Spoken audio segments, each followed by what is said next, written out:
بسم الله الرحمن الرحيم حميم تنزيل الكتاب من الله العزيز الحكيم إن في السماوات والأرض لآيات للمؤمنين وفي خلقكم وما يبث من دابة آيات لقوم يوقنون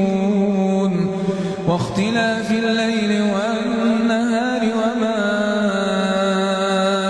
أنزل الله من السماء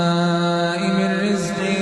فأحيا به الأرض بعد موتها وتصريف الرياح آيات لقوم يعقلون تلك آيات الله نتلوها عليك بالحق فبأي حديث بعد الله وآياته يؤمنون ويل لكل أفاك أثيم يسمع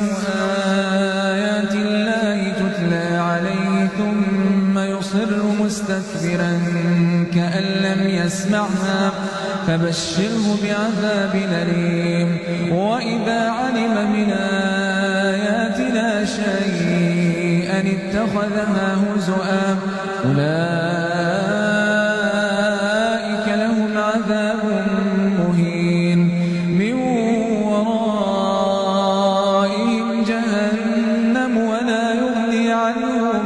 ما كسبوا شيئا ولا ما اتخذوا من دون الله أولياء ولهم عذاب عظيم هذا هدى والذين كفروا بآيات ربهم لهم عذاب